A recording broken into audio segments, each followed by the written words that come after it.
Mi hija que desapareció hace 3 años acaba de aparecer en mi puerta, parte 5. Pasaron semanas antes de que el impacto de lo que le sucedió a Preston Jarvis se debilitara lo suficiente como para que Hannah y yo pensáramos qué hacer a continuación. Ambos tratamos de hablar con Sarah al respecto, pero la niña que habíamos criado parecía haberse evaporado esa noche junto con Preston. Sus ojos no mostraban alegría, ni amor, ni esperanza, nada más que vacío. Intentamos varias veces hablar con Sarah sobre el incidente, pero era obvio que no podíamos comunicarnos con ella. Cuando le preguntamos qué le pasó exactamente a Preston, su respuesta siempre fue diferentes variaciones de hice que se fuera. Ella nunca dijo que lo mató, y supongo que eso no era del todo inexacto, pero también dijo que no podía traerlo de vuelta. No estoy seguro de si creía que ella no podía deshacer lo que había hecho. A estas alturas no estaba seguro de si era incapaz de hacer nada o si era más que ella no desharía lo que había hecho. No estoy seguro de qué opción me aterrorizó más. Sarah se mantuvo más reservada que en el pasado. Antes, Hannah y yo siempre podíamos conversar con ella y hacer que se uniera a nosotros en los viajes a la tienda, pero ahora era casi imposible sacarla de su habitación para cenar. Pasaríamos días sin verla. Solo sabíamos que estaba bien porque podíamos escucharla moverse en su habitación y los platos de comida que Hannah dejaría en el pasillo se vaciarían por la mañana. Una vez traté de quedarme despierto hasta tarde para ver si podía atrapar a Sarah saliendo de su habitación, pero me había quedado dormido alrededor de las 3 a.m. y cuando me desperté, la comida ya no estaba. Cada noche, la escena se repetía una y otra vez en mi mente. Cuando cerré los ojos pude ver las siluetas de los árboles en la oscuridad, sentir mi corazón latir aceleradamente, escuchar los gritos finales aterrorizados del niño que desaparecería de la existencia en cuestión de segundos. Había odiado a ese niño, era difícil de negar después del tormento y el dolor que había causado a mi familia, pero no le hubiera deseado su suerte a nadie. Traté de decirme a mí mismo que tal vez las cosas fueran mejores de esta manera, tal vez Preston se convertiría en un asesino en serie o algo así, pero sabía en mi corazón que probablemente ese no era el caso. Sarah tenía un efecto en las personas que sacaba lo peor de ellas. Preston era un niño terrible, pero ¿habrían sido diferentes las cosas si su familia no se hubiera mudado calle abajo de la nuestra? ¿No habría actuado tan mal si no hubiera estado expuesto a Sarah? No había forma de saberlo con certeza, pero estas preguntas son las que me mantuvieron despierto por la noche. Eso fue hasta que la conmoción se disipó lo suficiente como para que finalmente considerara las 2 preguntas que había tenido demasiado miedo de abordar. ¿Era la primera vez que ella hacía esto? ¿Y volvería a hacer algo así?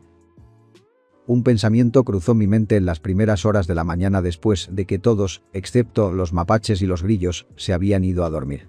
Originalmente había 3 niños que atormentaban a Sarah. Los otros 2 supuestamente se habían mudado, pero yo no había visto un camión de mudanzas. Todo lo que teníamos que pasar era la cuenta de los vecinos aburridos y entrometidos en nuestra calle. Pasé días pensando en esto antes de que finalmente decidiera averiguarlo por mí mismo. Si las familias Francis y Ryan realmente se hubieran mudado, sus casas estarían vacías. Si no lo hubieran hecho, bueno. Esperé hasta que Hannah y Sarah se durmieron. No tenía intención de decirles nada a ninguno de ellos hasta que tuviera una conclusión sólida. Por mucho que amaba a Hannah, ella no siempre era buena para ocultarle cosas a Sarah. Supongo que no tenía el mismo enfoque que yo. No la culpé por eso, pero significaba que tenía que tener cuidado con lo que le decía. Alrededor de las 3 me levanté de la cama y me puse los zapatos. La calle estaba iluminada por las farolas separadas por unas pocas casas y la luna arriba arrojaba un brillo siniestro a mi alrededor cuando salía la noche de julio. Me metí las manos en los bolsillos y comencé a caminar por la acera. Tenía muchas ganas de correr, llegar allí y terminar con todo el asunto lo más rápido posible, pero sabía que, si alguien me veía, un hombre que corría en medio de la noche parecía un poco más sospechoso que alguien que salía tarde. Paseo nocturno. Deben haber pasado solo 10 o 15 minutos antes de que me acerque a la casa donde una vez vivió Austin Francis. El patio era en su mayor parte de tierra con solo unos pocos parches de hierba aquí y allá, todo enmarcado por una cerca de alambre plateado que alguna vez evitó que Bear, el rottweiler, aterrorizara a la ciudad. Abrí la puerta y me acerqué a la ventana. No necesitaba entrar a la casa, solo necesitaba ver el interior, pero desafortunadamente las cortinas estaban corridas y todo lo que pude vislumbrar fue una pared negra. Recorrí el perímetro de la casa y probé otra ventana. Todavía no había nada que ver más que oscuridad. Suspirando, me permití un último intento antes de ir a la casa de Ryan. Probé con la perilla de la puerta trasera. Giró y la puerta se abrió con un suave crujido que hizo que mi corazón latiera con fuerza. Entré e inmediatamente me golpeó el olor acre de la carne en descomposición. Encendí las luces y no me sorprendió descubrir que no había electricidad. Usando la linterna de mi teléfono, recorrí la casa. Los tazones y platos aún estaban sobre la mesa de la cocina, la comida que alguna vez habían tenido se secó dejando restos grises y marrones. Con curiosidad abrí la nevera, luego la cerré de inmediato cuando el olor golpeó mi cara y me hizo llorar. Recorrí el resto de la casa y vi ropa sucia, botellas de alcohol vacías y, en general, las señales de una casa en la que se vivía, no una casa que había sido desocupada. El olor se hizo más fuerte a medida que me acercaba al dormitorio. Aterrorizado de ver lo que había al otro lado de la puerta, pero sabiendo que no tenía otra opción si tenía la intención de obtener respuestas, giré el pomo y entré. Era el dormitorio de un chico, presumiblemente el dormitorio de Austin Francis. Una vez más encontré más indicios de que nadie había empacado nada. Un televisor, una PlayStation, videojuegos, modelos de autos, cosas que ningún niño se iría sin ellas. Pero nada de eso fue lo que me sorprendió.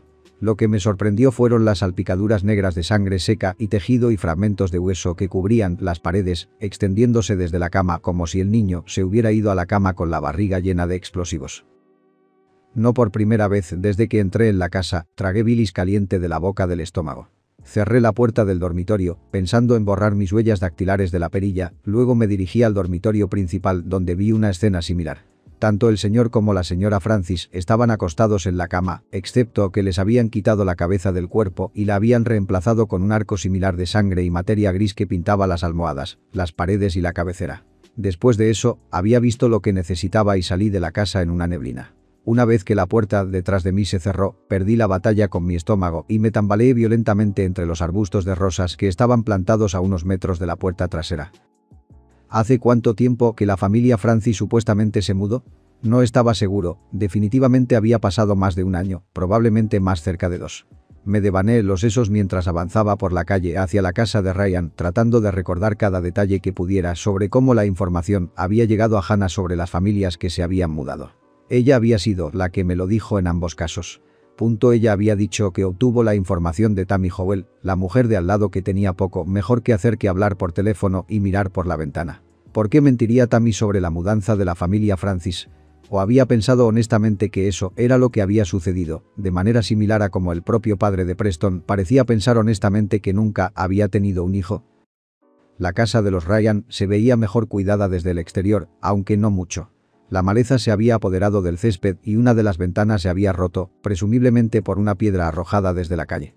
Volví a intentar mirar a través de las ventanas, pero después de algunos esfuerzos infructuosos, salí al patio trasero para probar suerte con la puerta trasera.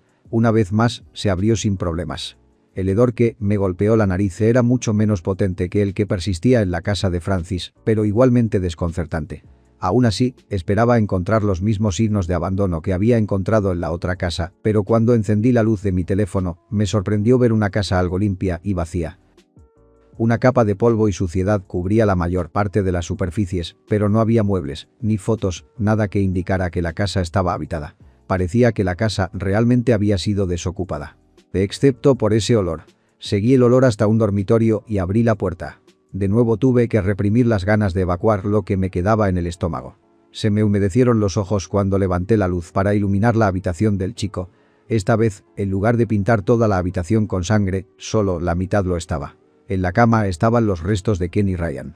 Su mitad izquierda estaba perfectamente intacta, su piel gris enseñada y seca contra su esqueleto, mientras que su mitad derecha estaba completamente desaparecida. Parecía como si hubiera caído de lado en una trituradora de madera.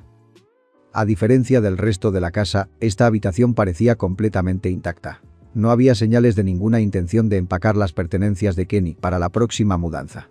De hecho, parecía como si la familia simplemente lo hubiera olvidado. Fue con este pensamiento que mi corazón cayó aún más. Realmente se habían olvidado de Kenny.